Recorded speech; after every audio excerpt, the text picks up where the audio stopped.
Thank you so much, Alyssa. I appreciate the kind introduction and the opportunity to be part of the conversation. It's good to see everybody. I'm in Austin, Texas right now. I'm in my home office, which was my childhood bedroom. This is my childhood home. So I'm one of the few people I know who lives in the place where they grew up. And so, in fact, I'm right back where I started. It feels like I made no progress in life. But I'll tell you a little bit of the stories here. So I grew up in Austin, Texas, and I feel like that's kind of a unicorn statement. There aren't that many Austin natives, though there are many people moving to Austin all the time. And I was here in the 70s and 80s. I'm 50 years old. So in the 70s and 80s, when I grew up, Austin was a small town and not a tiny town, but 200,000 people felt like we knew everybody. So it felt more like Davis, sort of like a college town, although we also had city government. So you kind of like a combination of Sacramento and Davis, I guess. That was Austin growing up.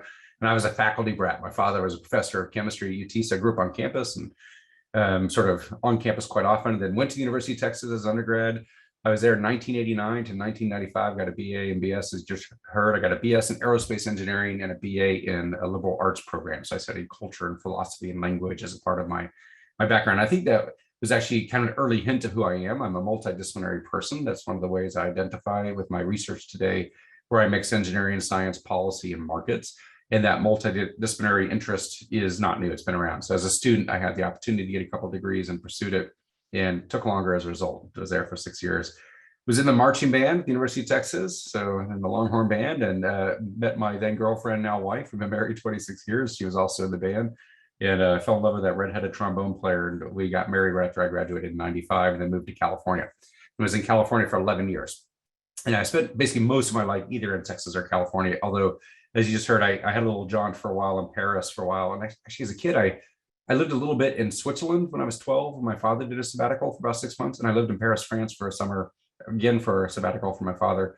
And that was one of the things that I thought about as a professor. I was like, I want to do a family European sabbatical experience. So we did that. And to answer your question, Katie, you probably could guess. So maybe I'll ask you, if you had to guess what instrument I played, what would you guess, Katie? Trombone. My wife played trombone. I'm the trumpet player. Gene's right. So I'm the self-absorbed, kind of arrogant, full of himself trumpet player. My wife is the goofy trombone player. These instruments have a personality, as you can expect. So I was a trumpet player, so I like to be out front and, as we say, kind of self-absorbed and arrogant and that kind of thing. At least my wife will tell me that quite often. So in Longhorn Band, went off to California. And I can talk a little bit about like how California approaches the world compared with Texas, especially when it comes to energy. It might be interesting. So I'm happy to talk about that if you want. And because I think if you look at the world of energy in America, it's led by Texas and California, but in very different ways with different outcomes and with different trade-offs. Was at Stanford. Well, let me back up. As an undergrad in aerospace engineering, I was obsessed with space exploration. Never really fancied I would be an astronaut since I've got bad eyesight and I'm afraid of heights and I don't like roller coasters. But I do like the space program and imagine that I might be involved with space exploration in one way or another. And because of a funny circumstance and series of events where I wasn't doing well as an undergrad, I wasn't getting the grades I probably should have been, I considered dropping out of aerospace engineering. And I think I basically did a call for help. I wrote a letter, a thank you letter to the then chancellor of the University of Texas System, a man named Dr. Hans Mark, who had been chair of the nuclear program at Berkeley. So he was a Berkeley professor. And then he ran NASA Ames, the Ames Research Lab out in the Bay Area. Then he was the number 2 at NASA, the deputy director of NASA. So he ran the space shuttle program, that kind of thing. And then after he was the number 2 at NASA, he became the chancellor of the University of Texas System from about 1984 to 1992. So when I was in my sophomore year as a student at UT, he was still chancellor. And as an aerospace engineer, I thought he was a hero because he was a guy at NASA who ran the space shuttle program. And when I was struggling with school and wasn't sure what to do, I reached out and I sent him a note, and he met with me for an hour. And he's like, "Don't drop out. You should get some experience. You'll like engineering a lot more if you get some experience." So he called NASA and he basically got me an internship at NASA Ames there in the Bay Area. So I was there in Mountain View for a couple summers, the summers of 92 and 93, and it made me fall in love with engineering again and maybe sort of turn my academic career around. I got better grades, basically got perfect grades from then on after really sort of flailing along before that. And so I was in the Bay Area a couple of times in the early 90s. I was collaborating on some supersonic combustion ramjet engine, high-speed propulsion systems for what was then the National Aerospace Plane Project. This was a Ronald Reagan era creation in the 80s that was still around in the 90s. We worked on high-speed propulsion with the idea that we could get a plane that would fly from LA to Tokyo in like 2 hours. And this is an incredible facility, an incredible equipment I got to work on as an undergrad, which is amazing, doing laser-based gas sensing of the combustion, because the combustion is so hot. If you stick a thermometer in, it would melt the thermometer or disturb the flow. So we use lasers to measure the temperature and the speed and that kind of thing. And so I got involved with combustion and propulsion and lasers, and I was working with these students from Stanford. And so I thought, well, maybe I'll go to Stanford for grad school. So I went to Stanford for grad school based on the back of the NASA internship, and therefore became a Californian yet again. Went there for my master's and PhD, got a minor in, and those were in mechanical engineering, got my minor in electrical engineering, doing signal processing, that kind of thing. So I was in the Bay Area 95 to 2000. And for those of you who were alive then, and I looking at people on the call, I think there were some of you around then, it felt like California, and maybe in particular the San Francisco Bay Area, maybe in particular Palo Alto, was the center of the universe. This is when the internet came to life. So the internet kind of came to life in 1994. People started to get email addresses. There was a big event, the Shoemaker-Levy sort of comet crashed into Jupiter, and you could watch it online, streaming on the websites. And the websites were browsers like you had to get special Mosaic browsers, like the different kind of browser than what we have today. So it was kind of around the time the internet came to life, and there were all these .com companies, this boom that happened with the internet, eBay and Amazon and Yahoo and Google, all these companies we now recognize came to life or came to cultural conscience in 95 to 2000 when I was at Stanford. And so when I was doing grad school, we'd play intramural softball against the Google guys who were also at Stanford. And my lab mate's roommate, Jerry Yang, launched Yahoo, and Steve Jobs lived 2 blocks from me, and the Hewlett Packard garage is another 2 blocks from me. And this incredible thing, like California is this hotbed of innovation. Like this is where free enterprise really takes off, and this is where people have good ideas that take root. This is what happens in California, and I was there for that. So that was very exciting. And so I took a bunch of classes on entrepreneurship, and went to every seminar I could find on angel investors and startups and cap tables and all these words. I don't even know what they meant, but I was going to learn the vocabulary, and thought, well, maybe I'll be an entrepreneur. And at the end of my 5-year term, so in 2000, I'm defending my dissertation the day after the disputed Bush-Gore election. So I went to bed at 2 a.m. and Gore was president, and woke up at 6 a.m. and Bush was president. And then I went and did my PhD dissertation at 8 a.m. And I do not recommend doing a PhD dissertation after a contested election. By the way, that was not the best way to do it. But that was sort of the era when I was defending. A little bit before that, there are a couple of things that are happening. I was wrapping up my PhD. My wife and I, at that point, we have a 1-year-old daughter, and I'm almost 30, and I'm trying to figure out maybe I should stay another 6 months and get a master's in history, because I took so many history classes. I was pretty close to a master's in history. And my wife was kindly recommending and reminding me that, well, we're almost 30 and we have a kid, and maybe it wouldn't be a bad idea to get a job every once in a while, because I had never had a job to that point. I'd always been a student. So grad school for the 5th degree was not an option. So I thought maybe I'll launch my own company. I'd taken all these classes on entrepreneurship. Everyone's got startups. Everyone's rich. This is before the world fell apart in 2001, when the dot-com bubble burst, before the telecom bubble burst, before 9/11, before Enron, before global world crossing, before all the things happened in 2001. In 2000, I thought I'll be an entrepreneur. I'll launch my own company. So I drafted up a business plan, which is what you do in California. So let me back up. In Southern California, people are in the cafes, laptops open, writing their screenplay.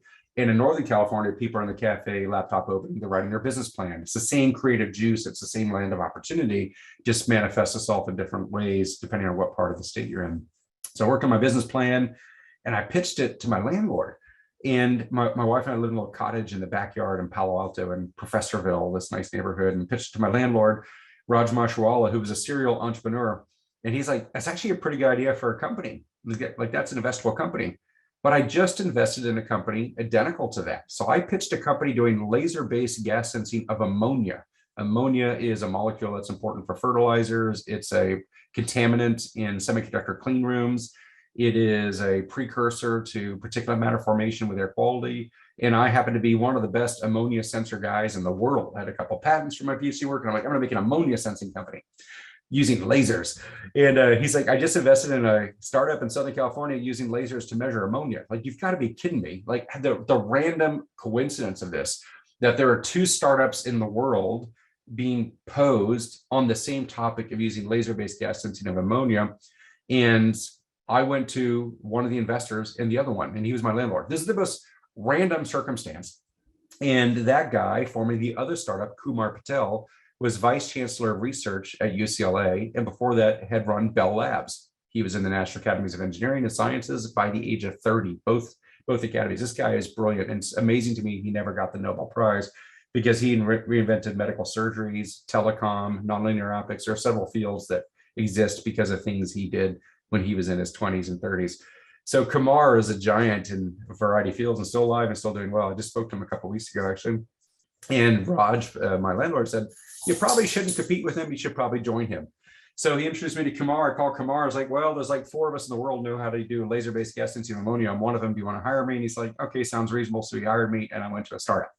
And what's interesting for me and my wife is we loved California, but we didn't love LA.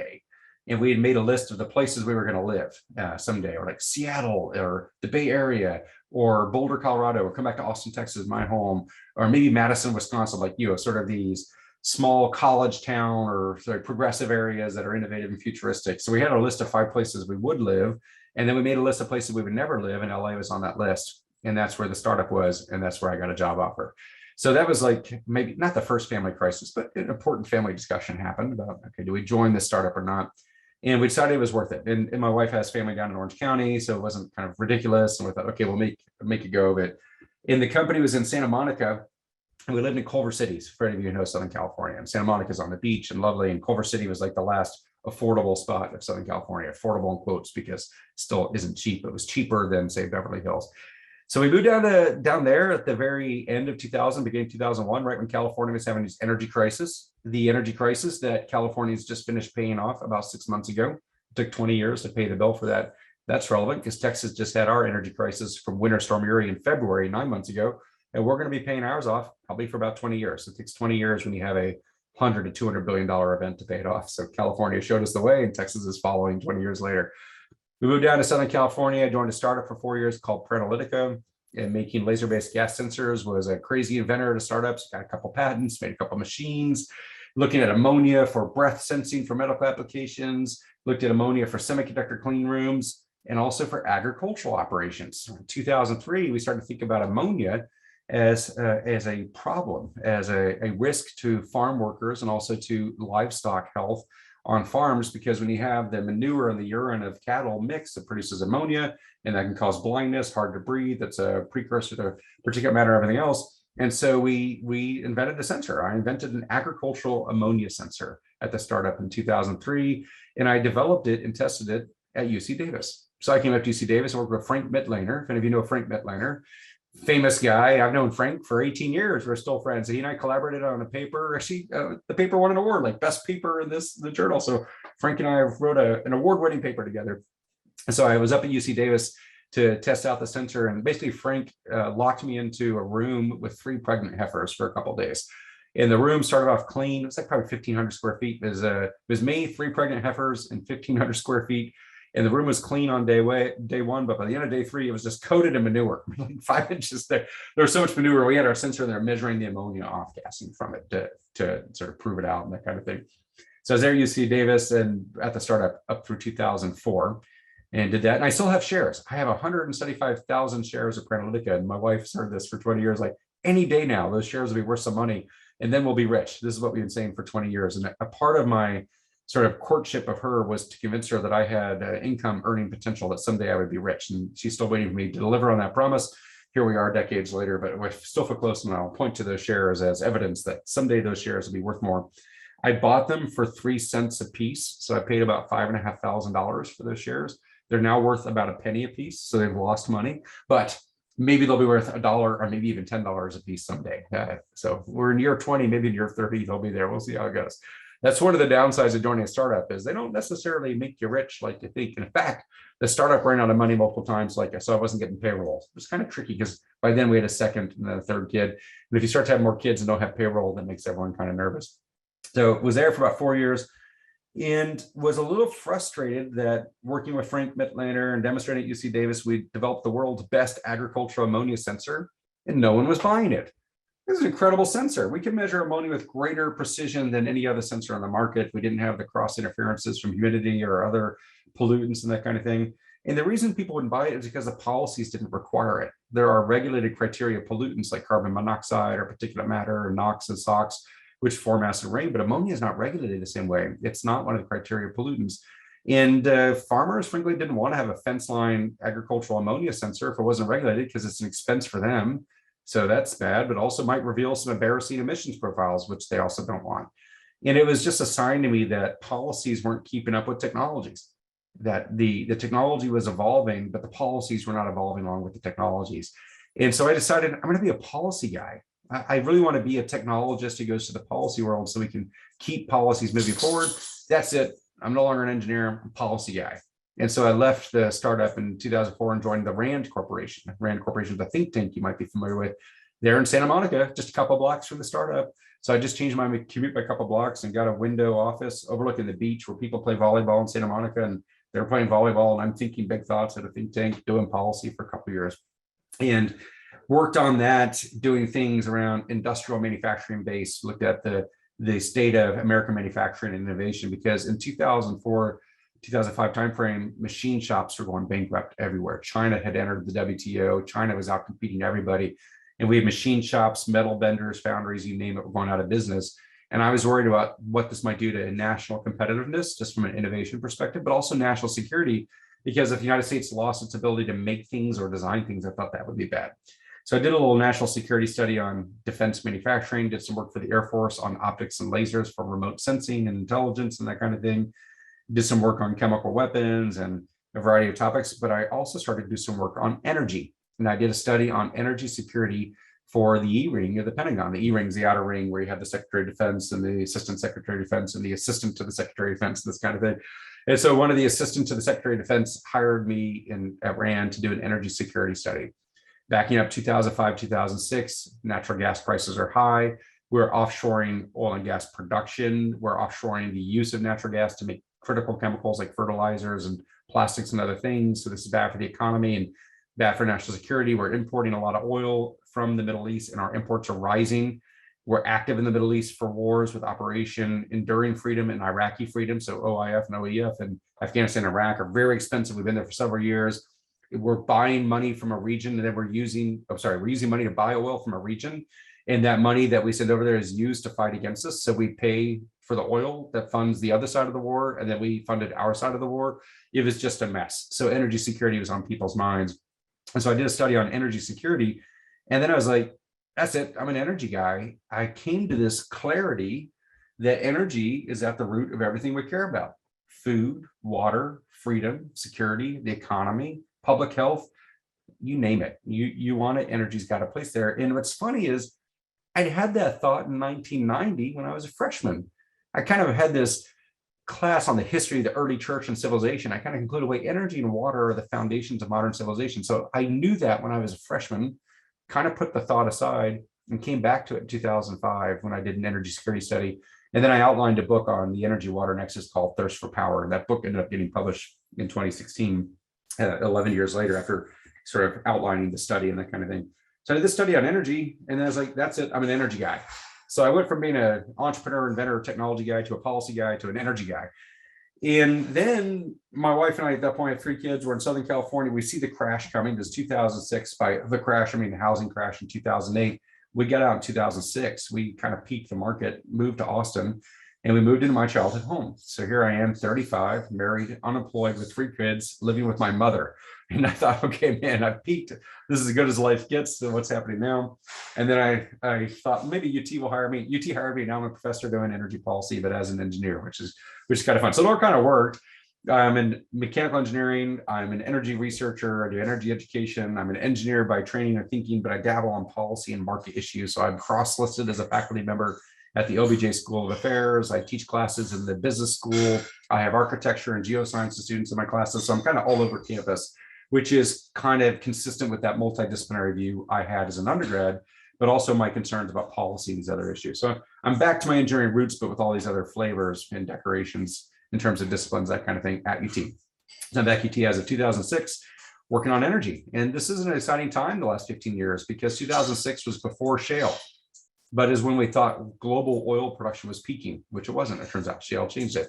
We were worried about energy security. We're entangled in these expensive wars, which we just left Afghanistan a few months ago. It was horrible. After all, that had been 20 years, a 20-year war, an endless war without any way to end and no, sort of money to do this forever. It seemed like, and I remember when that started, people saying, yeah, there's no way to end this war easily. The Russians learned that, and the British learned that. Like, this is just something, what are we doing meddling in other countries' affairs? It's expensive and getting badly. And some of those people look correct today, but still horrible to watch the withdrawal and see it today, despite 20 years, everything, and to abandon all the women and children there who we were giving hope to. So this is like an ugly end to a war that had an ugly start.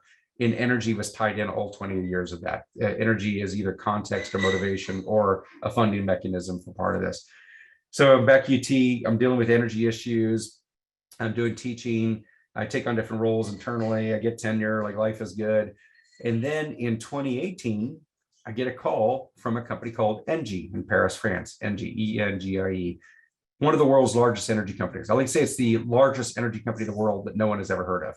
So it's a huge company, 170,000 employees in 70 countries, about $70 billion a year revenue. It's a huge company. They are one of the largest in terms of power fleet. They have over 100 gigawatts of generating capacity, which is just like 2 Californias worth of generating capacity owned by one company, and the gas networks in Turkey and Brazil and France and this kind of thing. They called me in 2018 and said, hey, how would you like to be our chief science and technology officer? And my wife and I are thinking, like, we're kind of due for a sabbatical. Let's go to Europe and do a sabbatical. And so I kind of flirted with him. I was like, okay, I'll flirt with you because, maybe it'd be fun to do 6 months in Europe, whatever. We'll do a little sabbatical. And then I talked to them, and then they offered me the job. And I'm like, oh, no, I'm actually not going to take the job. I just kind of want a sabbatical. Like this, I'm so sorry. Like, this has been very rude to me. I'm so sorry. I misled you. That wasn't appropriate at all. And they said, no, you need to be, you're the guy. We need you to be chief science and technology officer. And I'm like, I had all these reasons. What about my kids and housing and school? And they're like, we'll take care of it. We'll take care of it. We'll take care of it. So they just kind of said, we'll take care of it. I'm like, holy cow. So then I went to my university president, Greg Fenves, who, by the way, was at Berkeley before that. So he's a Berkeley guy, another California connection. There's a lot of back and forth between the UC system and the University of Texas systems, by the way, with faculty and leadership and that kind of thing. You got a new dean of engineering at Davis, Rich Corsi, you might know, colleague of mine from the University of Texas for a long time and a good friend. So there's a lot of back and forth between our different institutions. And I talked to my president, and he goes, no, you should do it. Faculty, you get a couple years of leave. I'll give you leave. Take leave, go do it, and come back. I'll hold your spot.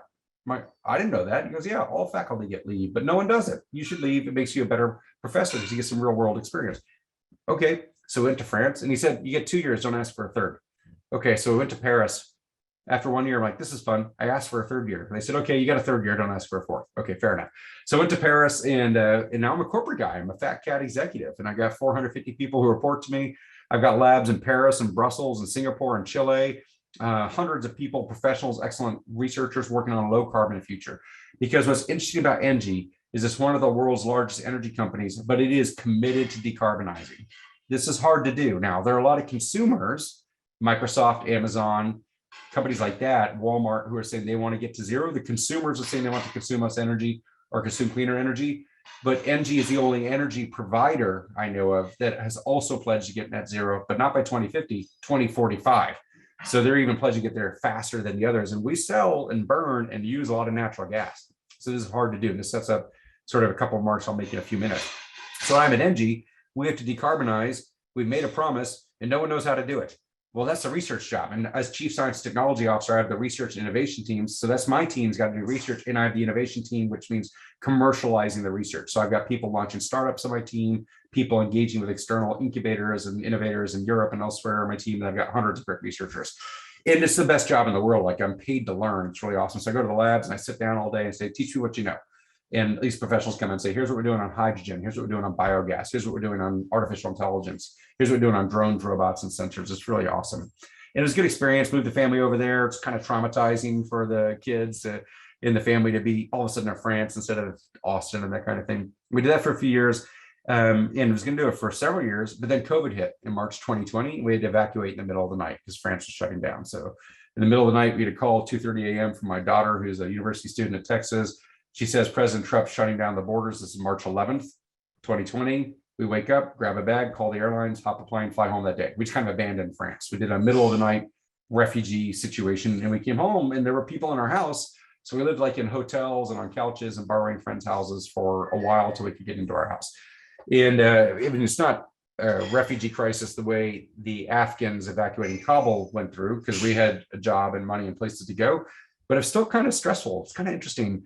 And it gave me a lot of sympathy. Like, if I had a job and money and a place to go and it was stressful, imagine what it's like to evacuate without any of those things. So it's just really hard to be a refugee, I think. And I don't think the world appreciates that fully.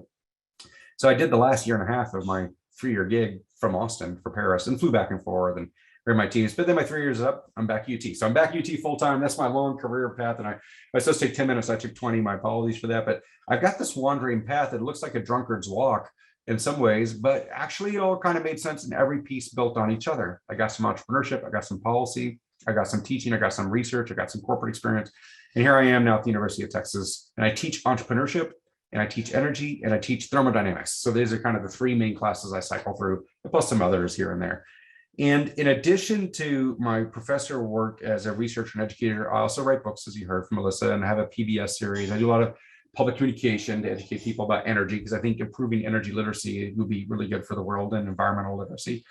And I also picked up a role as Chief Technology Officer at Energy Impact Partners, which you heard. And the way I listed it in my bio, it's a $1.5 billion clean tech fund. It's actually now a $2 billion clean tech fund, because clean tech is so hot. There are investors who want to put their money into clean energy. So the fund has grown, and we are focused on energy transition. And I'm focused in particular on deep decarbonization. And my job as CTO is to help find entrepreneurs. If any of you are entrepreneurs on this call, or you know entrepreneurs, and you have a startup and you're looking for funding and you're in deep decarbonization, I hope you will send me an email after this and we can set up a conversation, because my goal is to find those entrepreneurs. And I think everyone goes to LA, San Francisco, New York, or wherever, and I want to go to the non-traditional locations. So there are great ideas there. They're just undercapitalized. So if you are an entrepreneur, or if you know someone who is, and you're looking for something, we'd love to get involved in the ag space. And of course, I know Davis does more than ag, but that is a space where you have the sort of premier world leadership. Would love to know about it. And my email is easy. I'll put my email in the chat so you have it. Just send me a note. I'll put my UT email address in the chat. So if you got a professor question, send it to my UT one. But if you have something about venture investments, I put my my Energy Impact Partners, which is the venture fund. I put that email address in the chat as well. Send me a note. We'll talk. So my goal is to find those entrepreneurs and screen those technologies and help guide investments in the deep decarbonization space, because this is the challenge the world needs to do, which is decarbonize our systems, our economies, our energy systems, our land use, our agriculture, our industrial use of energy, that kind of thing, without shrinking the economy. At the same time, we have to elevate the access to energy for the billion people who don't have it. So there's 7 billion people with access to energy. We need to decrease our impacts. There's a billion people who don't have access to modern forms of energy like electricity, propane, gas, gasoline, or piped water or sanitation. We need to increase access for those billion and decrease impacts for those 7 billion. That's the two-sided challenge of the world. And I'm working on that from the research education side, but also from the venture side. Weirdly, despite how difficult climate change is, I've emerged as a climate optimist. I'm pretty optimistic that we got this solved, that people, mostly your age on the call, are demanding it. You're demanding it when you become an employee at a company. You're demanding it as a customer. Investors are starting to demand it. The capital systems are starting to say they're not going to invest in coal the same way they did before. I just had a conversation today with someone from Blackstone, one of the biggest private equity groups in the world. Like, we don't do coal anymore, and even oil and gas doesn't look good. So the people with money are pushing their investments into other things, and that changes it. And the customers are starting to demand different things. And employees, when they go to ExxonMobil, now ask ExxonMobil leadership, okay, what's our decarbonization plan? And when the customers, employees, investors all demand it, it kind of doesn't matter what Joe Biden does or doesn't do to some degree, because the markets have spoken. Now, it'd be helpful to have federal policy that's aligned, but it becomes more of an accelerant or decelerant. It doesn't stop anything from happening. The momentum is on the side of where we're headed. And I think we're going to decarbonize faster than we expect, more cheaply than we expect, with better performance. Like, there's this concept that decarbonizing will be expensive and move us backward in time. And I think actually, no, I think it's going to be higher performing, cheaper, and cleaner. I'm pretty optimistic now, which is fascinating. And part of that's because of my industrial experience, looking at the ideas in the industry, but also the venture experience. There are a lot of good ideas out there. We just have to invest. And now money's about to flow from the federal government, from the VCs, from the private equity people, that kind of thing. And so if the ideas get capitalized, I think we'll be all set. So I'm a climate optimist, which is kind of funny because I'm also kind of becoming a democracy pessimist. Like, I'm more worried about the fate of democracy now than climate change. So, but 2 years ago, I would have said the other way around. So now I think we have to work more actively to protect the fate of democracy in America than we do climate change, although we have to do all of it. These go hand in hand. Freedom and democracy tend to be forces for environmental cleanliness. So I'm working on those issues. And this all sets up this challenge. If we're going to decarbonize the economy, what do I think we should do?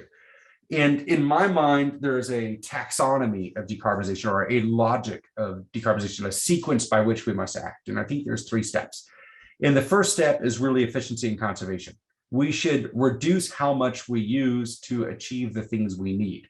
Light bulbs are becoming more efficient. This is part of that trend. Automobiles, as they become more efficient, is a part of that trend. We're just using less energy to move a person a mile in a car, or to give certain amount of lumens of light, like the light that's on my face right now for this Zoom conversation. And that efficiency trend is good, but we need to really ramp up on that. And I could tell you, as an American who lived in Europe for a while, Europeans use about half the energy per person as Americans, yet they're just about as rich, and they live longer, and they're just as happy. So we can cut our energy consumption probably in half without really any compromise on lifestyle or quality of life. And I think that's really important. So we got to do energy conservation and efficiency, because that reduces the height of the hurdle we have to clear when we change our economy. So that's the first step in the taxonomy of decarbonization. The second step is electrification. We got to electrify as much as we can. There are a lot of things we can electrify, and this is important because the electrification process has inherent efficiencies and performance benefits. And the power sector is decarbonizing. It's decarbonizing more quickly than other sectors. So one way to decarbonize a sector is to electrify it, because the power sector is electrifying and cleaning up over time. And that will be good news. If we look at the primary energy consumption in America, about 40% of our primary energy consumption is for electricity. The other 60% is for transportation, heating, cooking industry, that kind of thing. That number needs to go higher. And it should go from 40% to, I don't know, 80%. Something like 70 to 90%. So let's just say 80%. Plus energy consumption will grow. So that ends up being like at least a doubling of our power sector, maybe like a 2.5 times or a tripling of our power sector. So we need to electrify a lot of things, certainly lighting, which we've already done. But we can do it also in light duty vehicle transportation, building heat in mild climates as we get better at it, also in cold climates. There are a lot of industrial loads that we can switch to be electrical instead of heat based. There are a lot of things we can do with electrification that will build in efficiencies, higher performance, and cleanliness. And that's the second step. The third step, after efficiency is step 1, electrification is step 2, step 3 is green fuels, maybe even particularly green gases. For those things that are hard to electrify, it's hard to electrify aviation, chemicals, marine shipping, heavy duty trucking, industrial heat, maybe building heat that's retrofitted in cold climates and that kind of thing. It's not impossible to electrify those things. It just kind of looks slow and expensive and vulnerable, or maybe not as reliable as we need. And so for those parts of the economy, I don't know, that's like 10 to 30% of the economy, we need green fuels. And those green fuels could be methane gas, as we use it today with carbon capture, methane, as we use it today with direct air capture somewhere else as an offset or some other carbon removal process. It could be biomethane, which is what UC Davis also does a lot of work on, and Frank Later and others, on taking cow manure or other agricultural waste and turning it into biogases. And biomethane is a great drop-in substitute for methane. It's just limited in scale worldwide. You might have a lot of it on a farm, but you don't have a lot of it, say, in a Middle Eastern city. So you can do biomethane. You could then maybe also use hydrogen or hydrogen carriers, and hydrogen carriers like ammonia, methanol, formic acid, this kind of thing, or even methane. CH4 methane is a great hydrogen carrier. And then we can leverage all the pipelines and pumps and compressors, tanks and turbines we already have.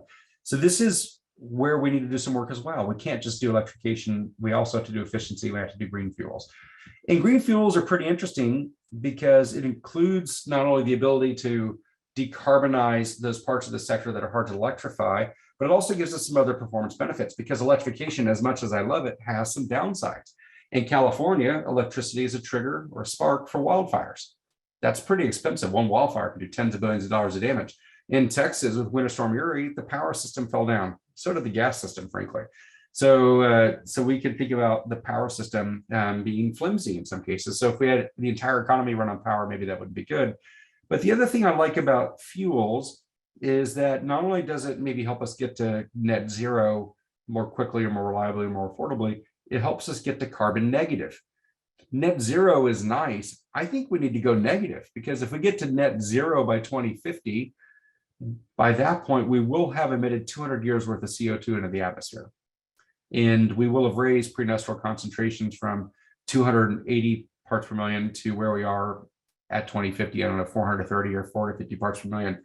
We got a lot of cleanup we got to do, and we need to reclaim the atmosphere and restore the atmosphere as much as we can. That means removing CO2 from the atmosphere and going negative. Well, one way to take CO2 out of the atmosphere is to take it out of the atmosphere and build a fuel with it, like a synthetic aviation fuel, use that fuel, then capture the CO2. Maybe you wouldn't do that on a plane, but you can do it elsewhere, and put it below ground. So fuels are actually a pathway for carbon negativity. They feel like they slow down our path to zero, but I think they accelerate our path to negative, because it gives you a useful outcome from that carbon you're taking out of the atmosphere, which is something you can use, like a fuel. In fact, just yesterday, or 3 days ago, the first CO2 neutral natural gas fired power plant at Laporte, Texas, this is demonstrated by Net Power, was turned on, where a pure stream of CO2 and exhaust gases was caught and sequestered. So we can use methane we make from the atmosphere, burn it, capture the CO2, and put it below ground, get carbon negativity, which is pretty exciting. And then there are the performance advantages of fuels. It's easy to store, you can back up variability, wind and solar, these kind of things. So if I think of this taxonomy, we're going to start with efficiency. We've got a long way to go in the United States. We've got to go with electrification as much as is reasonable, as quickly as possible.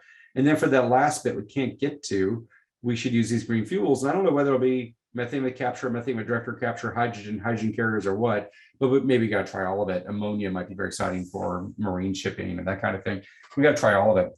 I would also just make one last point before I go quiet and we talk sort of about things you want to talk about in the Q&A is, this isn't really a new idea. Hydrogen's not a new idea. None of these ideas are new. They've been around for hundreds of years. Hydrogen was first used in fuel cells, like 1839 or something like that. Jules Verne, the French author, wrote about hydrogen in 1874. If you think about hydrogen fuel cell, for fuel cells, no less. Gaston Leroux, I don't know if you know Gaston Leroux, the French author, he wrote a book called Phantom of the Opera. I don't know if there are any Phantom of the Opera fans on the call. Maybe you've seen the movie or the musical. In his book in 1910, which took place in late 1800s Paris at the Opera House, he talks about using hydrogen blended with gas to change the brightness of the stage lighting, which was gas lighting. So even this innovative concept of blending hydrogen with methane to move it through pipelines, which we did at ENGIE in Dunkirk, France, or other companies have done in the UK, that innovative concept demonstrated in 2017 or 18 was first conceived of 150 years ago in Paris. So there's like no new ideas under the sun. And you can see there's one scene in the movie Phantom of the Opera where they show the flames coming on and changing the brightness. That's a hint of the hydrogen they were using. So it's a feeling to be like, maybe we don't innovate quickly enough. We have too many ideas from the 1800s and not enough new ideas, but maybe we can get there. And I'm a climate optimist because of the innovators on the call and all sort of younger people who are demanding better behavior and this kind of thing. So maybe I'll leave it there and just so we can do Q&A, but I'm just really excited to talk to you. I've had a long wandering career path, but I'm excited where I end up because not only am I my childhood home in Austin, but I get to work on energy, which I think is going to be the most exciting career for the next 20 to 30 years. I think we're going to transform global economies through energy. And I think we're going to get rich doing it and improve our quality of life. And I'm optimistic even that just like we restored rivers to their more natural condition, we will be able to restore the atmosphere to natural conditions as well. So I think we owe it to the future to do that, and really excited to be a partner with you on that if that's your mission as well. So I'll stop there. Thank you very much, and let's go to Q&A, please. Thank you. Right. Yes, thanks for the virtual applause, guys. So I invite you to raise your hands if that's possible, and we'll sort of take questions as they come. And if anybody can't raise their hands, you're welcome to put in the chat that you have a question. Let's start with Raymond. Hi, Michael. Thanks for the talk. My question is on the green fuels.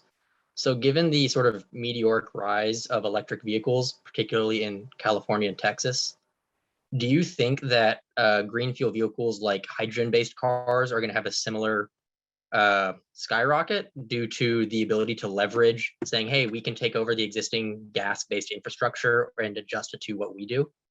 Or do you think that hydrogen is going to get left behind a little bit?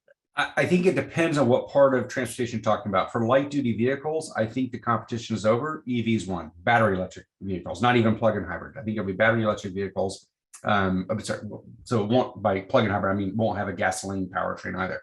So pure electric vehicles have won. Hydrogen has lost for light duty vehicles, without a doubt. Now, hydrogen was ahead for a while because of different air quality standards in California and incentives, and Toyota putting money into it. But the battery electric vehicles are dropping faster in price. They have better performance. They're quieter. We can charge them at home. You don't need specialized equipment. There are all sorts of reasons. But primarily, if you look at what the automotive manufacturers are doing, they're putting more money into EVs. And so you can tell by where they put their money today, what they're going to have 3 to 7 years from now. And they have all decided, with the exception of Toyota, that they're going to electric. And now Toyota is saying, okay, we'll go electric as well. So Toyota is sort of the only holdout. So for light duty vehicles, electric is one. The performance is too good, the costs are too good, everything else. And Tesla making money. And Tesla is shipping 1 million cars a year now or more. I mean, this is really phenomenal. And a car is worth for Tesla like $50,000 to $100,000 times 1 million is a $50 to $100 billion. Am I doing this right? Of revenue? So I might have done my math wrong, but they're making a ton of revenue on this, which is really incredible, right? So they're remaking the markets right now. And so that shows a sign to other car companies. So I think EVs have won. However, hydrogen has a place for certain parts of transportation that might be a little harder to electrify. Off-road, like construction equipment, would be a good fit. Some of them can be fine with electric, but hydrogen or denser fuels might be better for mining equipment, agricultural equipment, although there's a startup called Monarch doing electrified tractors. So tractors are pretty easy to electrify, but the heavier equipment might want fuels. Forklifts are a great place for hydrogen. And then aviation and shipping. Aviation might be synthetic aviation fuels synthesized from hydrogen. Marine shipping might be ammonia, green ammonia, that kind of thing. Now, forklifts are interesting because that's actually a huge success story for hydrogen, because forklifts are indoor, so they worry about air quality. They already went from diesel to propane years ago because propane is so much cleaner than diesel. And forklifts can take the weight of a battery. Actually, the weight of a battery might be helpful on a forklift as a counterbalance. Then they also have room for the hydrogen. And so I think forklifts wanted the batteries for the weight. But if you have a forklift on a battery and the battery lasts 8 hours or something, that means 3 times a day you're swapping the battery out. And if it takes you 15 minutes to swap the battery in and out, which is what they estimated it would take, and it takes you, I don't know, 2 or 3 times a day to do that, you lose a lot of time with that forklift. The other challenge is like 1/3 of your warehouse is just holding batteries that are charging, waiting for you to use the battery again. So the economics of batteries for forklifts are actually pretty bad because they take too much space, they take too much time. With hydrogen forklifts, it takes you like 5 minutes to fuel up as opposed to 15 minutes to swap out your battery. And that 10-minute saving per swap out or charge 2 or 3 times a day saves half an hour a day. You multiply that by your thousands of forklifts for your large Amazon or Walmart warehouses, and that's some pretty big financial difference. So hydrogen has won the forklift battle and will probably do really well in the off-road heavy duty battle, and has lost the light duty vehicle battle. Batteries have won. Heavy duty trucking is interesting because that seems like a natural case for hydrogen, but the truck manufacturers like the 18-wheelers are starting to say they've got battery versions, so electric might win there too, but I would think the hydrogen has a play it can make for long duty trucking. For trains, we already have diesel electric trains. You could go to hydrogen electric or ammonia electric trains. In Europe, they electrify trains with overhead wires. You don't carry the fuel with you. So there are a couple of different ways we can electrify trains, or hydronify, is that even a word? Add hydrogen to trains. So I don't think we figured out trains exactly, or long haul trucking. Shipping, I think, will be a fuel like ammonia.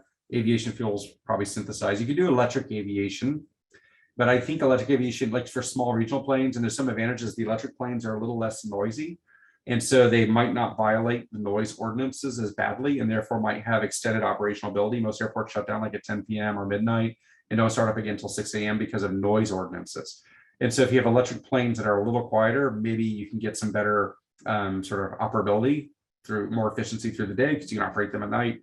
And for regional flights, but it's hard to imagine a transoceanic flight with 300 passengers on an electric plane, at least anytime soon. So that's not quite what you're asking, but it's saying if we look in the world of transportation, electric has clearly won some parts, hydrogen has clearly won some others, and there's a battle for the rest. But I think for the most part, electric vehicles, electricity wins most of those battles. In only places where electricity really can't compete, will hydrogen do okay, or hydrogen-based fuels? Good question. Awesome. Thank you so much. It was a great talk, and that's a great answer. Great. Thank you. All right, Daniel, please go ahead. First, Michael, thank you so much for being here. It's really great to hear you speak, and I really appreciate your sort of high-level multidisciplinary perspective on the energy transition, and I wanted to ask specifically, it didn't come up in your sort of 3 stages of sort of the energy transition, but especially because of the time that you spent at Engie and living in France, I was wondering what you think the role of nuclear is going to be in the grid transition. And are you looking at it as like a phase out to zero prospect? Or, I mean, I'm just curious on your thoughts.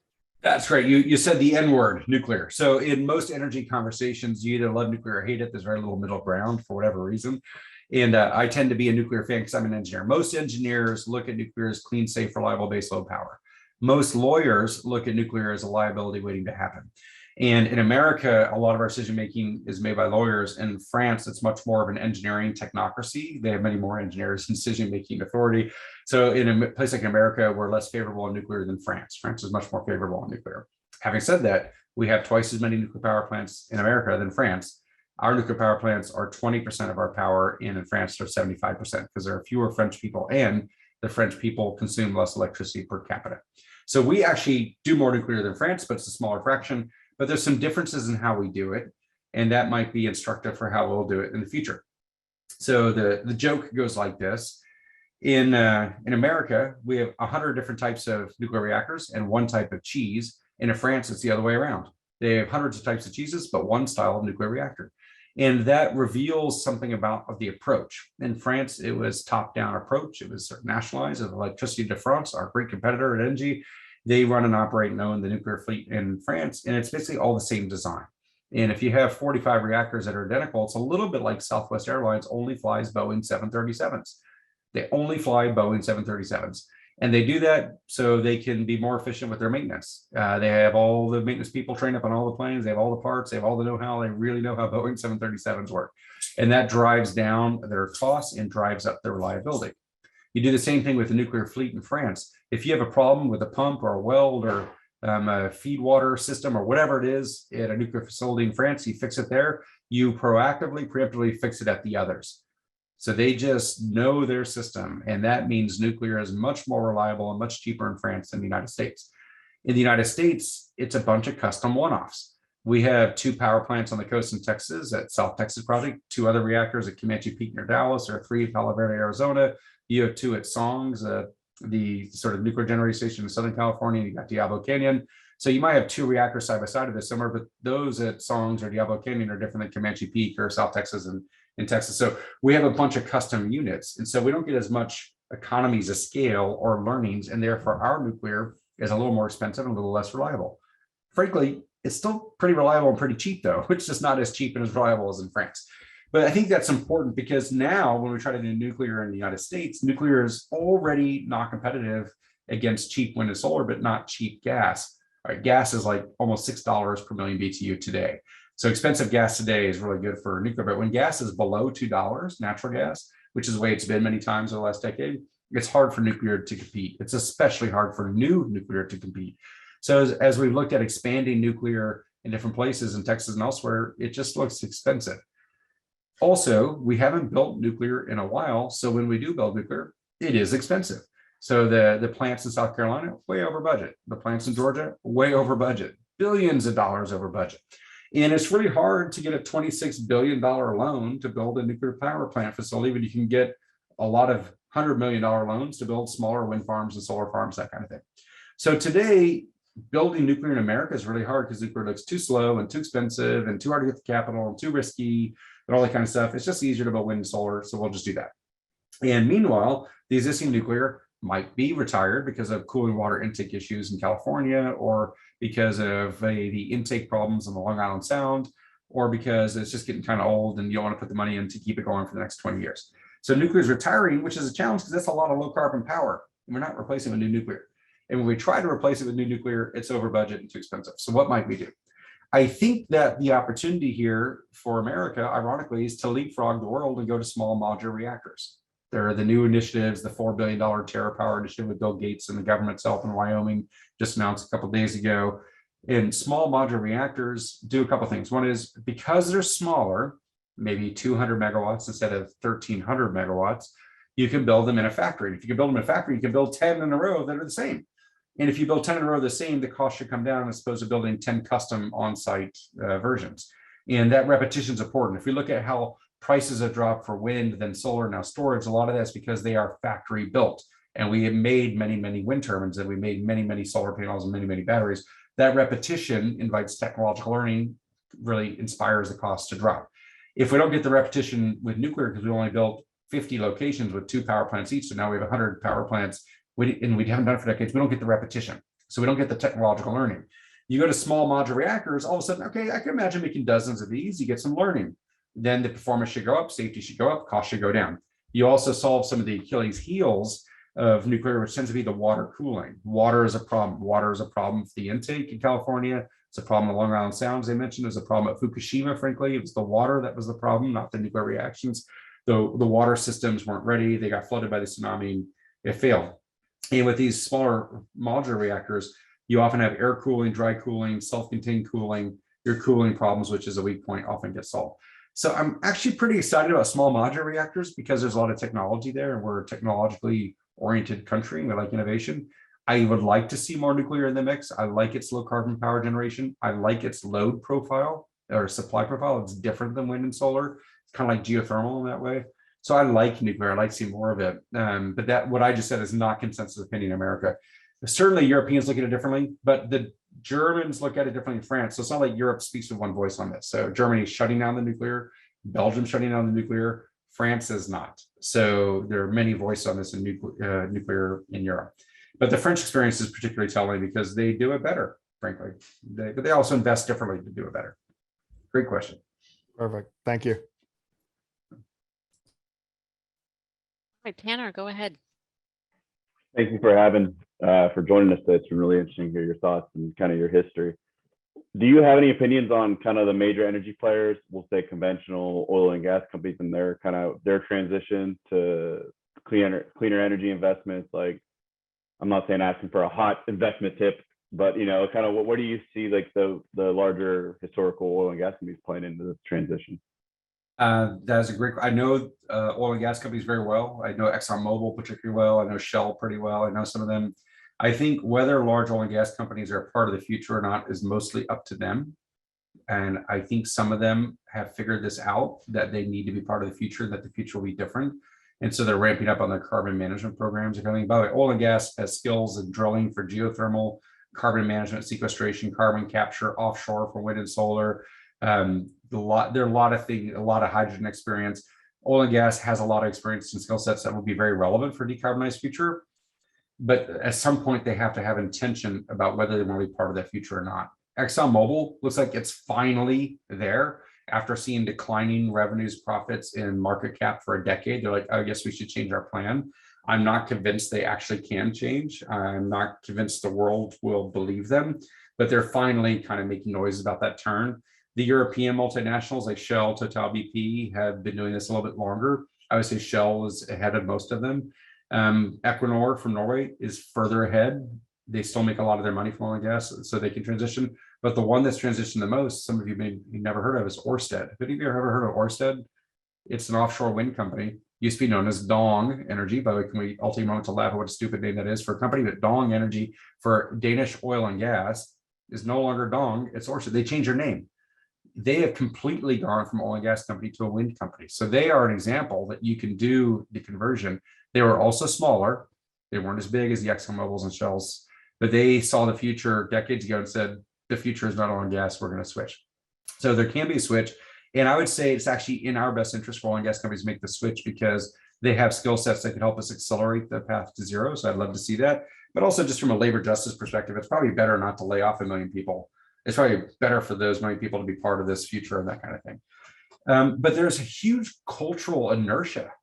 If you spend decades saying XYZ isn't real, it's hard to say it's real in the thing we're going to focus on as a company. So there's really mixed views on this. Chevron is headquartered right in your backyard, and Chevron's starting to become more aggressive on this as well. But I would say the American multinationals lag the European multinationals. The European multinationals aren't all the way there other than Ørsted, although Equinor is trying to catch them. The American domestic independents, the oil and gas companies that are producing and selling in America, don't care about global markets, are probably the farthest behind. They don't believe climate science. I think it's all hooey. It's a communist plot. It's just liberals trying to take their money, this kind of thing. And I think they will be collateral damage. They'll be left behind. So there's a lot of ways to think about it from an oil and gas perspective. And I think one of the open questions for me is like, well, which ones make the turn and decide to be part of the future, and which ones kind of just take the ride down? And actually, some of them might be like, it's too hard to change. We're going to retire 20 years and we'll just ride this puppy down. That's not an unreasonable business decision, but it'd be better if we were all on board with this cleaner future. The competitors will be kind of interesting. I sort of think out loud with my students, like, who's going to buy ExxonMobil, this giant of a company? Someone's going to buy ExxonMobil for like $20 billion in 20 years. ExxonMobil, which was worth a couple $100 billion just a decade ago. It's hard to imagine, but ExxonMobil might just keep shrinking. They're laying people off still. They're offshoring their industries. And so I think like maybe a local utility will buy them. Maybe Google will buy them. Maybe eBay buys ExxonMobil just to have a diversified asset, something like that. And this offends my ExxonMobil friends. They're like, how dare you? But they're on a track where they can't turn, and they lost a board battle as a consequence. And probably the CEO gets fired at some point. So we'll see if they can make the change or not. That's oil and gas. But there's other sectors on the consumption side, the data side, the tech side, Google, eBay, Microsoft, Amazon, Walmart, who are driving a lot of the decisions. And it's clear to me that Google and Amazon want to get into the energy business. They have bought companies like Nest. They have Amazon or Alexa or Echo or things like that in our homes, tracking what we're doing, what lights are on, and what we're consuming. And they're already giving us sort of energy saving tips. Why wouldn't they sell us electricity or energy as well? So I think the big tech companies might become our retailers. I think they're bigger competitors in the energy space than the energy sector realizes. So there are a couple of things to look out for. In terms of investment theses, I think one thesis to invest in is decarbonization as a whole will be profitable. Electrification, efficiency, smart data, artificial intelligence, machine learning are interesting opportunities. Steel in the ground still has value, especially if it's storage or anything that gives you flexibility and hedging. I think it's not a great time to invest in coal or oil and gas. That's kind of what I'm thinking. Natural gas might, maybe, but coal, no. Coal is all, by the way, going to print money for the next year or two as natural gas prices are high. So people who own coal plants right now, I just had lunch with someone today. He says our coal plant is going to print money for the next year or two, because when gas prices are high and you have a 50-year-old paid off free coal plant, you make a lot of money. And they're like, we want to shut it down, but it's hard to shut it down now because it's going to make so much money. Maybe we'll let it run 2 more years, make a lot of money. Then when gas prices fall, we'll shut it down. So we'll see. But those are some like investment areas or topics or themes to consider following. I see this question. Is there an ETF for decarb? I don't know if there's ETF for decarb. It's a good question. Wall Street Journal just had a great article literally yesterday about all of the ETFs and all the funds from BlackRock. Everybody, so look at the Wall Street Journal, just had an article about it yesterday. If you have the link, you put it in the chat, but I'd love to see that. Josh, please go ahead. Hi, Mr. Weber. First of all, thank you for sharing, your breadth of expertise with us this morning. It was very insightful. I particularly appreciated that you kind of shared your trajectory and how you got to where you're at, because I think that perspective is pretty important for us as students that at least for myself, often fret about our, career path and where we're headed and all that existential stuff. But I'm working on. Pretty typical. I would say that's typical to fret because a lot of people, like looking backwards, my career makes a lot of sense, but looking forward, it had many random turns actually. And so when you're on this side looking forward, there's a bunch of forks in the road and none of them seem to be connected, but looking back, the path will have been clear. So I think you're in a sort of natural frame of mind and it will become clearer as time goes on. Okay, I'm glad to hear it. I am working on a little bit of industrial carbonization using hydrogen, and you did mention that I think NG is already something that comes up a lot. Rather is hydrogen blending, and you had mentioned that NG has already started to kind of deploy that strategy for maybe integration of hydrogen in different sectors of industry. Yes. What is the value of hydrogen blending there? So NG proudly was the world leader, the first to do this with 20% blend of hydrogen by volume in gas pipelines. We did a demonstration in Dunkirk. There's like 100 homes and a gym and a spa and a church and a school and a medical clinic or something like that. And the gas there is used for cooking and home heating and water heating. And through the course of a winter season, the heating loads are non-trivial. And NG, which used to be known as GDF Suez, GDF for Gaz de France, like EDF is Electricity de France. We were the gas company of France. France owns a fourth of the company, but has been selling its ownership over the last decade or so. And so ENGIE owns the gas pipelines of France. We did this demonstration in Dunkirk, and we blended the hydrogen. And the good news is it didn't see any problems with embrittlement of the metal of the pipes. You have to worry about some surface chemistry and corrosion and that kind of thing. You don't have to change any of the burner tips because of the different flame speeds. If you go to pure hydrogen, the flame speed is different. Therefore, you might need different burner tips at your water heater and cooktops and that kind of stuff. But at a 20% blend, you didn't have to. So that's good news. There were no safety problems, no major leaks. So like it worked, and no one got killed, no one got hurt, and that kind of thing, which is really great. And the good news is it worked. The bad news is 20% blend of hydrogen by volume is 6% by energy, because hydrogen has great energy density per unit mass, but very low energy density per unit volume. It's a very light, expansive gas. You have to move large volumes of hydrogen to get the same energy. And so that was sort of the trade-off. But it worked. We did a 19-month demonstration, a huge success. The value of blending is you could use existing pipes and pumps and tanks and burner tips. There's no equipment swap out other than the injection of the hydrogen. If you want to go to a hydrogen economy with pure hydrogen, you have to lay all new pipes, new burner tips, all sorts of things, new sensors, safety materials, that kind of thing. And so going to a hydrogen economy can be quite expensive because it requires replacing the infrastructure we'd already built with new infrastructure. And the new infrastructure will likely cost more and have new risks and things we're not familiar with, that kind of stuff. So the advantage of blending is you can leverage what you already own. That's pretty good. So that saves time, it saves money, and that kind of thing, as long as you can prove yourself that it's reasonably safe and that kind of thing. So that's the real value of it. Thank you. And Tanner, thanks for posting the link in the chat. That looks great. I'll read that article.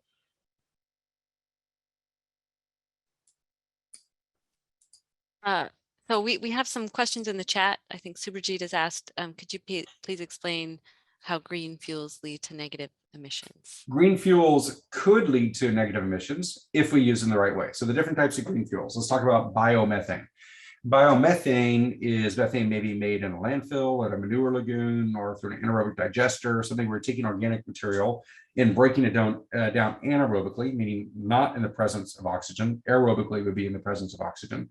And when organic material breaks down in the presence of oxygen, it goes to CO2. And CO2 is dropped into the atmosphere. If you break it down anaerobically, it forms methane. You have to have the right kind of microbes and that kind of thing, but you can get methane out of your organic material. And this is a biofuel. It avoided the CO2 into the atmosphere. So to put the CO2 in the atmosphere, that C is captured in the methane of the biomethane, then you burn it. And if you burn it and then capture the CO2 from burning it and put that CO2 below ground, that becomes carbon negative, because that organic material was grown by CO2 from the atmosphere, goes into the plant, goes into the organic material, which could be in the animal or the manure or whatever. So CO2 out of the atmosphere is what forms the organic material. That organic material forms the methane with that C coming from the atmosphere. Then you burn it and capture it, put it below ground. Then it's carbon negative.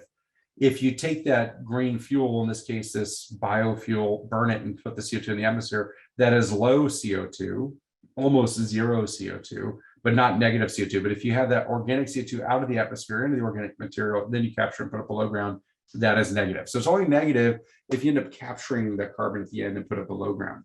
But if the carbon starts at the beginning of the cycle from the atmosphere and ends up below ground, that's negative carbon. If the carbon starts below ground in a coal reserve or coal seam and ends up in the atmosphere above ground, that's carbon positive, which is what we've been doing for 180 years. We take carbon from below ground and coal, oil, and gas and put it in the atmosphere. And then if you do green fuels the other way around, take the CO2 from the atmosphere and put it below ground. So you're switching the directions. Then it can be carbon negative, but you have to have the right sourcing and the right disposal or location at the end of the supply chain. That's true for biomethane, but it's also true for synthesized aviation fuels. Maybe you have hydrogen, you want to make a jet fuel. You might build it with jet fuel, with CO2 from the atmosphere to make the jet fuel. So it's CO2 sourced from the atmosphere to make your jet fuel. Then you burn your jet fuel, you capture it and put it below ground. We don't really have carbon capture on a jet engine, but that's just sort of conceptual. And then you could do this with other types of fuels. If you're taking CO2 out of the atmosphere and put it below ground, it's carbon negative. And this is more of a natural fit with fuels than it is, say, with efficiency. Efficiency might mean you put less CO2 into the atmosphere, which is good, but it's not taking CO2 out of the atmosphere. And fuels are a way to do that. We have some more questions in the chat. I have one quick follow-up, which is, Sure. So is there a real cost benefit to capturing CO2 from fuels versus doing direct air capture you know, The, not from a stack? This is a great question. And frankly, I don't think we know the answer. And I think there's a big competition between carbon capture at the point source, say the refinery, the smokestack, the power plant, the tailpipe or whatever, versus the distributed capture from the atmosphere. And so I'm going to say a bunch of things, you know, so please forgive me for that. But the atmospheric concentrations are much lower, 0.04% instead of say 10% at the smokestack. So it's diffuse in the atmosphere and therefore more expensive thermodynamically to capture and scrub, which is bad. It's bad for efficiency, bad for cost, but you can put it anywhere because the CO2 is everywhere. So you can pick a convenient site where the land is cheap and the labor is available, and electricity is cheap and that kind of thing. So direct air capture is inherently less efficient, but can be kind of convenient in some settings. You could also, coming back to that lesson earlier about technological learning, make many of them that are the same. And that modularity can drive down your cost a lot. Carbon capture at the point, at the cement kiln, the refinery, the chemical facility, that kind of thing, the coal-fired power plant, is potentially thermodynamically much more efficient because the concentration of CO2 might be 10% there as opposed to 0.04% or whatever. So you get higher concentration, therefore it's easier, but it's going to be more likely large and custom. And so the cost might not come down. And then by the way, those power plants might or might not be in a cheap location, depends on where you are, that kind of thing. And then for these power plants or whatever, these large industrial loads, if you're adding CapEx for the scrubber, you're adding CapEx to raise your OpEx. You're adding capital expenses that raise your operational expenses, which is a horrible trade-off. We always want to invest CapEx to reduce our OpEx. So why would you add CapEx to increase your OpEx? You'd only do it if there's a carbon price, which adds an OpEx, and adding the scrubber is a lower OpEx, that kind of thing. So it's hard to know what's going to be better, the thermodynamically efficient, do it where the concentrations are higher, or the modularity and ease of installing something that's less efficient, but you can build it anywhere kind of thing. And I have a hunch the direct air capture is going to win because of the modularity argument. If you're going to make 1 million of something, price will come out faster than if you make 12 of something. And I think that just becomes overwhelming. The other thing is a lot of those sites that might need the one-off expensive carbon capture, like coal plants, are probably going to retire in 15 years anyway. And so you can only amortize your scrubber over, say, 10 to 15 years as opposed to 40 years. And so the amortization periods really mess up your debt finance and that kind of thing. So I have a hunch that because of modularity of design and therefore technological learning and the ease of siting and permitting and the ease of financing and amortization and debt periods, that direct air capture will win. I think that's the way it looks. But it's not best thermodynamically. And I teach thermodynamics and I'm always like, be efficient, choose your best thermodynamic pathway, go with nature, right? This kind of thing. But it might be in this case, it's better to go with the markets and what's most efficient from a market perspective rather than a thermodynamic perspective. Definitely appreciate that insight. That is something that definitely is a great source of curiosity for me. We've had a question here on the chat for a little while and we are quickly running out of time. So Ben Finkler has asked here, interesting to hear the differences between US and France on their approach to nuclear. You mentioned at the beginning of your talk that California and Texas are both leaders in energy, but there's a difference between their approach and direction of the two states. Can you expand on the difference and how it manifests itself? Yeah, so love Texas. I'm a Texas native. I live in Texas now. I love California. All three of my kids are born in California. I lived there for 11 years. And so I kind of understand the rivalry. And in Texas, especially, it's really funny. Texans spend a lot of time talking about California. Californians don't really think about Texas. And I think that's an important thing. It's like Texas is a good football university. And a lot of our rivals talk about us, but we don't talk about Rice University, but Rice will talk about us on a football perspective because we're the leader on this. And I think that the inferiority complex Texas has around California is really telling. If you go to Governor Abbott's campaign site, it mentions California 7 times. It doesn't mention Texas once. I mean, so we've got this kind of hang up with California. And that's because we're number 2 and you're number 1. We're number 2 in the economy. We're number 2 in land area. We're number 2 in population. California is number 1 in the economy and population. You're not number 1 in size. That's Alaska, but you're number 1 and we see it. And California is really competing with Germany and France and Japan, right? California is a global player. Texas is a global player on energy, but we think we're competing for California with everything else. And this sort of is the backdrop for this fascination. So I gave one hint of this earlier that California is the land of opportunity. You're either writing a screenplay or a business plan. California is still an easier place to launch a company. it is still the better place to be an entrepreneur. There are still more mentors for entrepreneurs in California, and there's more venture capital in California, even on energy, a topic where Texas has a lot more investment and expertise than California. Now, California doesn't have nothing. You got Chevron, and you have there's all sorts of history in California with energy, but what California has, the ease with which companies can be launched, and just kind of, it's just in the cultural fabric in a different way. But what happens in Texas is we tend to crow every time Tesla moves its headquarters to Texas or whatever. And the point I like to make people is like, hey, those companies are starting in California and they expand to Texas when they need cheap labor and lax environmental laws, just like companies expand to China for the same reasons. We're the China of America. We're the dirty manufacturer without labor rules. And if those companies were starting in Texas and moving to California, that'd be interesting, but they're not starting here, they're coming here. And when they come here, they don't shut down the California operations, they're expanding. So they still, like Apple's expanding. We have 35,000 employees in Apple in Austin, but you have even more in the Bay Area in California. So it's not like Apple shut down its California operations, it just expanded in Texas. And this is very important. But we're both important for different ways. So Texas tends to get there in a market-based scheme. California is more likely to use policies. California has policies around solar. California has policies around energy efficiency. And California has a lot of policies around storage mandates in the grid. There's a 1.2 gigawatt storage mandate active in the grid right now. You have carbon markets. So it's much more of a policy-centric approach in California, has been for decades, primarily because of air quality going back to the 70s, where you have special geography with the Central Valley as a bowl that traps the air quality, Southern California with its non-attainment zones and that kind of thing.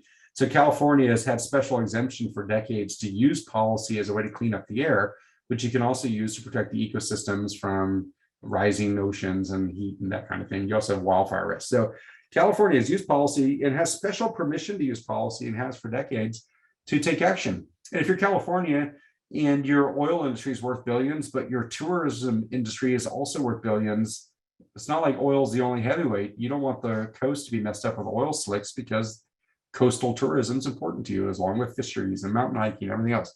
So you just have sort of different tensions and a willingness to use policy. Texas, we use markets. We have very weak policy. Our policy lags. Our policymakers are not forward thinking. They're more interested in protecting the legacy of our past. But we have very vibrant markets. And our markets are very competitive, especially for the power sector, which rewards low marginal cost electricity. Well, that's wind and solar and now storage. So we are already number one in wind in America and have been since like 2007 or 8. California's number one in solar. We're probably going to catch California in solar because it's so easy to build in Texas. We have so much cheap, flat, windy, sunny land with weak environmental groups to oppose us.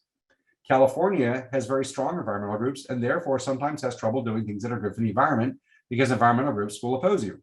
Like if you want to build a big solar farm in California, environmental groups will oppose it. And this sort of the challenge. So there's some weird things, but California is obviously a leader and Texas is trying to catch up on some of these issues. So I think we both set the pace for the rest of the nation. We just have different means for getting there. What's interesting is the competitive markets of Texas and the policies of California. Not to say Texas doesn't have policies or California doesn't have markets. Of course, I'm oversimplifying. But what's interesting is we have different vehicles, but we arrive at the same place, the same set of solutions. And I think that's a sign that the discussion's over. No one in Texas is building a coal plant. No one in California is building a coal plant. You do import coal-fired power from other states, but even those, you're like in Utah and Intermountain, you're turning that into a hydrogen power plant. Kind of. So there's just differences, and they both have their strengths and values. But I think we should look to be a little more like California. California look to be a little more like Texas. But the rivalry kind of makes me laugh. I thought you get a kick out of that.